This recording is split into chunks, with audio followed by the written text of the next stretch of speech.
Hello dear students, welcome to all at Pahuja Law Academy. I am Dimple Kaushik, English faculty for Pahuja Law Academy since its inception. Today, as you know, that we are going to discuss language hacks for judiciary and APO mains. है ना। तो आज की class में हम लोग discuss करने वाले हैं कुछ language difficulties, specially English language को लेकर कुछ डिफिकल्टीज जो बच्चे फेस करते हैं, है ना। क्योंकि मेरा जो पर्सनल एक्सपीरियंस है वो ये है कि बच्चे इतना प्रॉब्लम हिंदी लैंग्वेज को लेकर नहीं करते प्रॉब्लम फेस, जितना इंग्लिश लैंग्वेज के लिए they face lots of problem. So what are those problems? Today we are going to discuss that.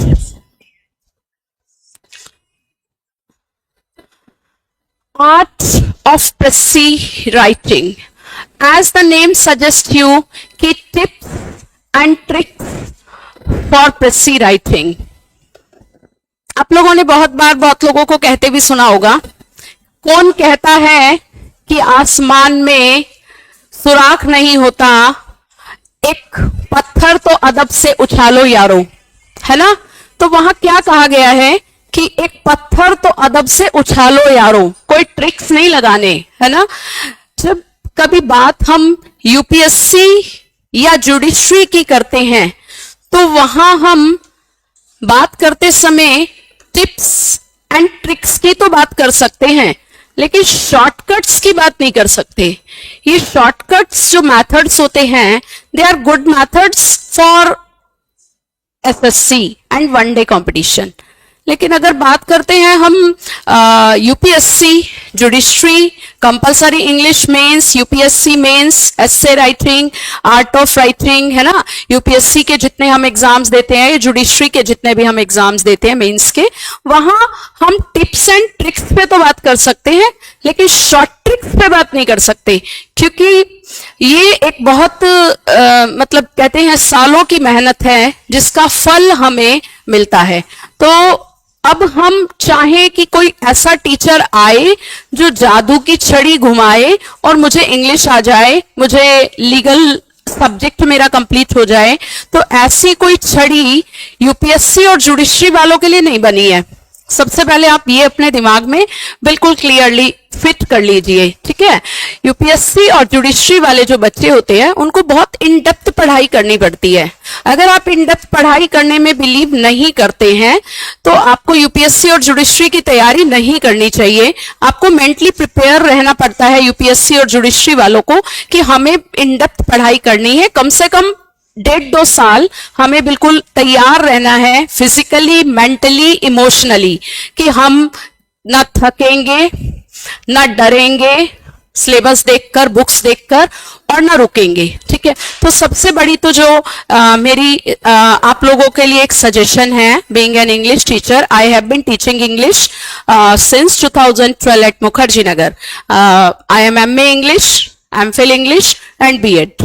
So it is my subject background. That's why I know कि how much efforts you have to put in while you are preparing for UPSC and judiciary. So today we are going to discuss very important topic that plays important role in UPSC mains as well as judiciary mains. Art of Pressy writing. Pressy शब्द से ही पता लगता है precise करना, है ना. Precise मतलब कुछ शॉर्ट. अब शॉर्ट करने की बात आए, यदि मैं एक छोटे से बच्चे को भी ये कह दूं कि हमें इसको कुछ प्रिसाइज करना है, कुछ शॉर्ट करना है, तो एक छोटा सा बच्चा भी उसको प्रिसाइज कर सकता है, उसको शॉर्ट कर सकता है ना. किसी को कह दिया बेटा ये 200 वर्ड है, इसको 100 वर्ड में लिख दो, अब वो बच्चा भी 100 वर्ड तो बना देगा. So what is the difference between the student of class 7th, 8th and the student preparing for UPSC and judiciary? The person who is checking your copies for mains, he knows that Pressy writing means to precise the content, but he also thinks and he also wants from you that you must precise the things in such a logical manner so that the person will get the exact idea what you want to say, what you want to the message, what you want to convey. This is the main thing. Pressy writing का मतलब सिर्फ छोटा करना नहीं है कि हमने passage को छोटा कर दिया. बहुत सारे बच्चों को ये गलत फहमी होती है कि प्रेसी राइटिंग में तो मैडम छोटा ही करना है इस पैसेज को. खाली पैसेज को छोटा नहीं करना है, उसको लॉजिकली अप्रोच के साथ हमने 1/3 पे लेकर जाना होता है. मान लीजिए आपका टोटल पूरा पैराग्राफ 300 वर्ड्स का है, तो प्रेसी राइटिंग करते समय आप क्या करेंगे, उसको हम 100 वर्ड्स में प्रेसी राइटिंग लिखते हैं. तो this is the one important thing you must keep in your copy कि प्रेसी राइटिंग में हम क्या करते हैं, किसी चीज को कंटेंट को कम कर रहे हैं, लेकिन उस कंटेंट को कम करते समय ये भी ध्यान रख रहे हैं कि हम उसका एग्जैक्टली 1/3 करने वाले हैं. अगर 300 वर्ड्स का पैसेज है, आपको ब्रैकेट में लिखकर दिया होता है कि उसमें कितने वर्ड्स हैं, तो 300 वर्ड्स का अगर आरसी आपको दिया है, कोई पैसेज दिया, तो आप उसका एग्जैक्टली 1/3 करेंगे, आप उसको प्रिसाइज करेंगे. This is the one thing. Second, प्रेसी writing लिखते समय हमें टोन ऑफ द पैसेज को ध्यान रखना है. अब जो ऑथर है वो पॉजिटिव टोन में बात कर रहा है, तो यानी कि उसकी ओवरऑल टोन क्या है, पैसेज की ऑप्टिमिस्टिक टोन है, तो आपका प्रेसी भी ऑप्टिमिस्टिक टोन को शो करे. This is point number 2. Point number 3, we can also make a chart of precis writing, और वी कैन से कि हमें एक छोटा सा ड्राफ्ट बनाना है, ठीक है, रफ ड्राफ्ट बनाना है. Then we can go for the final draft of precis writing. इतना समय आपके पास वहां होता है कि वहां आप ये सब चीजें कर सकते हैं. आप पहले प्रेसी राइटिंग में एक छोटा सा रफ ड्राफ्ट बनाएंगे, फिर फाइनली जब उसको फेयर ड्राफ्ट करेंगे, तो फेयर ड्राफ्ट करते समय आप ध्यान रखेंगे कि प्रेसी लिखते समय कहीं ऐसा कोई मेन पॉइंट तो नहीं है जो मुझसे एक्सपेक्ट किया जा रहा था और मैंने वही छोड़ दिया. अब बात करते हैं जुडिशियल एस्पिरेंट्स हो, यूपीएससी एस्पिरेंट्स हो, आप लोगों से प्रेसी राइटिंग एज्यूम क्यों किया जाता है? क्योंकि प्रेसी राइटिंग का मतलब होता है अपने सीनियर को आप पूरी 15 पेज की फाइल सबमिट ना करके अपने सीनियर को आप 3 पेज की फाइल सबमिट करने वाले हैं. अब जब आप अपने सीनियर को 3 पेज की फाइल सबमिट करेंगे उस 15 पेज में से, तो ऐसा ना हो कि आपने कोई इंपॉर्टेंट कंटेंट ही गायब कर दिया, कोई ऐसा लॉ वहां से गायब कर दिया कि अब सामने वाला सोच रहा है कि ये जजमेंट मैं किस बेसिस पे डिक्लेयर करूं. तो इस कारण आपको प्रेसी राइटिंग सिखाया जाता है. आपसे प्रेसी राइटिंग आपको आता हो, ये आपसे एज्यूम किया जाता है, क्योंकि वहां आपको अपने सीनियर को हो सकता है कुछ पेपर्स को शॉर्ट फॉर्म में लिखकर सबमिट करना पड़े. ठीक है, सो दिस इज कॉल्ड प्रेसी राइटिंग. तो प्रेसी राइटिंग की 2-3 मेन बातें मैंने आपको बता दी. रफ ड्राफ्ट बनाना है, टाइटल पक्का आपको लिखना है हर प्रेसी का. पूरा प्रेसी किस चीज के इर्द गिर्द घूम रहा है, that will be the title of the precis. पूरा प्रेसी किस चीज के आसपास घूमा है वही उसका टाइटल होता है. और जरूरी नहीं है जो मेरा टाइटल होगा सेम वो आपका भी टाइटल हो. टाइटल में भी different from person to person, but the exact idea is कि आपका वो टाइटल लगभग मैच करता हो उस पर्सन के उस आंसर की के टाइटल से. थर्ड इज कि 1/3 हमें प्रेसी का करना होता है, कि हम प्रेसी राइटिंग में किसी भी कंटेंट को 1/3 कर रहे हैं बट लॉजिकली. तो आज मैं आपको ये सिखाने भी वाली हूं कि हम लोग इसको किस तरीके से 1/3 करेंगे. ठीक है, सो आई होप कि आप चीजों को बहुत अच्छे से समझेंगे. एक छोटा सा मैंने पैसेज लिया है just for the example to make you understand how to go for pressy writing, and I hope कि you will be benefited because of this art of pressy writing. We often talk of raising our country to greater heights, but we have also to answer the questions as to what those heights are and how they can be attained. Pressy writing में जो सामने वाला person आपके लिए question frame कर रहा है वो इस तरीके से क्वेश्चन को फ्रेम करता है कि आपको मूर्ख बनाना चाह रहा है, बहुत सारे वर्ड्स जोड़ रहा है जो इलॉजिकल थे, जो यूजलेस थे, मतलब उसके बारे में लिखा ही नहीं जाना चाहिए था। An apple has been eaten by me, an apple has been eaten by me, ये पासिव वॉइस है। अगर मैं इसको ऐसे कह देती कि I have eaten an apple, तो वहां पर मेरी वर्ड लिमिट कम हो गई।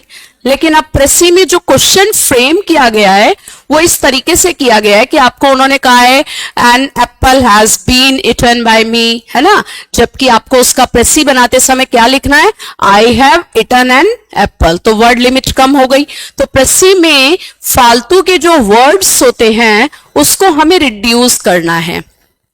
अब जब भी मैं अपनी क्लास में पढ़ाती हूं तो मैं हमेशा बच्चों को ये कहती हूं कि आपने प्रेसी राइटिंग में अंडरलाइन करना है, जो चीजें इंपॉर्टेंट है उनको अंडरलाइन करके मार्किंग कर देनी है, और जो चीजें इंपॉर्टेंट नहीं है उनको आपने अंडरलाइन नहीं करना है, ताकि फर्स्ट रीडिंग में, ठीक है, जब हम पहली बार प्रेसी पढ़ रहे हैं, पैराग्राफ पढ़ रहे हैं, तो वहां फर्स्ट रीडिंग में हमें ये समझ में आ जाए कि हमें क्या पढ़ना है और क्या छोड़ देना है। जो अंडरलाइन स्टेटमेंट होगी वो पढ़नी है, दोबारा से भी पढ़ेंगे, और जो अंडरलाइन स्टेटमेंट नहीं है उसको छोड़ देना है, ठीक है। तो इस तरीके से मैं आपको सिखा रही हूं। अभी एक पैराग्राफ अपलोड किया है। We often talk of raising our country to greater heights, but we have also to answer the question as to what extent, what height those heights are and how they can be attained. तो हम इतना तो समझ पा रहे हैं कि वो किसी ऊंचाइयों की बात कर रहा है ना, और कौन सी ऊंचाइयां, जब कोई देश उन ऊंचाइयों पर पहुंचता है। कौन सी ऊंचाइयों की बात कर रहा है, जब कोई देश उन ऊंचाइयों तक पहुंचता है। तो इस अगर 3 लाइन की हम बात करें तो हम इसमें क्या प्रेसी बना सकते हैं, we can write what are the heights that are used to attain the heights of a nation. What are the heights that are used to attain the heights of the nation? कौन सी वो Heights हैं, कौन सी वो ऊंचाइयां हैं जो किसी देश की ऊंचाइयों को निर्धारित करती हैं। अब इंपॉर्टेंट पॉइंट्स को नहीं छोड़ना है। One great height, some people might say, ये हम काट देंगे क्योंकि ये प्रेसी में हमें इतनी लंबी कथा नहीं लिखनी है, हमने इसको कट कर दिया, से यहां भी कट कर दिया, इसको भी रिड्यूस कर दिया। So one of that height is economic prosperity. What is that height is? One of that height is economic prosperity. यहाँ पे हमने नंबर 1 लिख दिया कि इस पॉइंट को हम प्रेसी बनाते समय छोड़ेंगे नहीं, इसको लिखेंगे। ऑफ द पीपल, ठीक है, इसको भी रिड्यूस कर दिया। Then economic prosperity is no doubt a height worth attaining as poverty tends to degrade man, है ना। Why economic prosperity is important? Because economic prosperity reduce poverty. If the person is economically good, if the person is rich, he will not face the poverty. Very simple. So why economic prosperity is important? Because economic prosperity will reduce the poverty. तो हमने प्रेसी बनाते समय कुछ दिमाग में idea घूम रहा है, क्या कर सकते हैं, economic prosperity reduce poverty. Economic prosperity है ना, ऑटोमेटिकली रीजन है कि economic poverty prosperity will reduce poverty. Got it? Then next paragraph, ये हम रफ ड्राफ्ट तैयार कर रहे हैं, रफ प्रेसी बनाना सीख रहे हैं, ठीक है। Then what we will do, second paragraph. Now we will again read it and decide which lines we have to kept and which line we have to forget. And we have to see to it that every citizen of the country is able to earn enough to meet his and his family's daily needs. Why money is required? Money is required. Why money is required? Money is required to attain our daily needs, to get our daily needs, है ना? तो ये फालतू के इन्होंने इतनी सारी statement लिखी. Why economic prosperity is important? Economic prosperity is required. Money is required to reduce poverty. We have automatically add that statement. So we have no need to write this. Then, but economic prosperity cannot be regarded as the great height. अब लिखेंगे क्योंकि उसने but बोल दिया, मतलब अभी वो किसी और क्राइटेरिया को भी ऐड करेगा. हम पूरे प्रेसी में किस चीज के बारे में बात कर रहे हैं? कोई भी कंट्री ऊंचाइयों पर कैसे पहुंचती है, कौन कौन सी चीजें हैं जो किसी देश को ऊंचाइयों पर पहुंचाते हैं. नंबर 1 इकोनॉमिक प्रोस्पेरिटी, क्योंकि कोई कंट्री अगर इकोनॉमिक प्रोस्पेरिटी नहीं है, वहां पर लोगों के पास पैसा नहीं है, वहां पर लोग गरीब हैं, तो उनके लिए किसी भी प्रकार की जो सुविधाएं हैं वो उन्हें यूजलेस लगती हैं. Because first what they want some money to be the good human being. Money is required to fulfill our daily needs, but economic prosperity is not at all. खाली कोई देश सिर्फ धनी देश है, वहां धनी लोग रहते हैं, तो हम उस देश को ये नहीं मान सकते कि वो देश बहुत ऊंचाइयों पर पहुंच गया है. अब ये जो इन्होंने बट वाली स्टेटमेंट बोली है बच्चों, इसको हम ऐड करेंगे. क्यों ऐड करेंगे? क्योंकि खाली economic prosperity can not be regarded as a great height. इसको एज अ टीज हम उठाएंगे यहां से और इकोनॉमिक्स में ई बड़ा कर देंगे. Capital letter will be used when we are starting the statement again. So this is point number 2. हम इसको ऐड करेंगे. A country full of rich fools is likely to ruin itself of its citizen, waste their money in the hedonist pursuit. ठीक है, हम इस statement को आगे decide करेंगे कि इसमें से कुछ ऐड करना है या नहीं करना. तो फाइनली प्रेसी राइटिंग में मुझे लगता है आपको कुछ चीजें समझ आई होंगी. प्रेसी राइटिंग में हमने ये सीखा है कि हम कैसे चीजों को रिड्यूस करेंगे, कैसे चीजों को मिनिमाइज करेंगे कि वो लॉजिकली मेन पॉइंट्स हमारे से रह ना जाए, कहीं लॉजिकली कोई पॉइंट ऐसा ना हो जो हम सोचें कि हमने छोड़ दिया है और उससे पैसेज पे कोई फर्क नहीं पड़ेगा, लेकिन हमें पूरा लॉजिकली फ्रेमवर्क करके अपना रफ ड्राफ्ट से फेयर ड्राफ्ट पे पहुंचना है. तो आज की क्लास में हमने प्रेसी राइटिंग पे डिस्कस किया है. फिर कभी दोबारा मैं अगर आपकी क्लास लूंगी तो वहां हम लोग एस्से राइटिंग पे डिस्कशन करेंगे कि how essay writing should be done, है ना. सो अभी क्लास को ओवर करते समय मैं सिर्फ इतना ही कहना चाहूंगी कि बहुत बार कहा जाता है खुद ही को कर बुलंद इतना कि खुदा भी पूछे बंदे तेरी रजा क्या है ना. तो ये जो स्टेटमेंट है इसके साथ साथ आपको ये भी ध्यान में रखना है कि हमें इतनी मेहनत कर लेनी है कि खुदा भी पूछे बंदे तेरी रजा क्या है ना. खुद ही को कर बुलंद इतना कि खुदा भी पूछे बंदे तेरी रजा क्या है. कि कौन कहता है कि हमारी हाथों की लकीरें बदल नहीं सकती है. अगर आप मेहनत करते हैं तो भगवान आपको वो भी दे सकता है जो आपके भाग्य में नहीं लिखा था. तो ऑलवेज इस पॉजिटिव एटीट्यूड के साथ लाइफ में आगे बढ़ना है कि मेरी मेहनत में कमी नहीं होनी चाहिए, बाकी उस परमात्मा की इच्छा है, वो चाहे मुझे जो दे या ना दे, लेकिन मेरी मेहनत में मेरी तरफ से कोई कमी नहीं होनी चाहिए. मुझे कभी पछतावा ना हो कि काश मैं थोड़ी मेहनत और कर लेता तो आज मैं एक अफसर होता. ठीक है, चलिए, God bless you, nice to talk to you.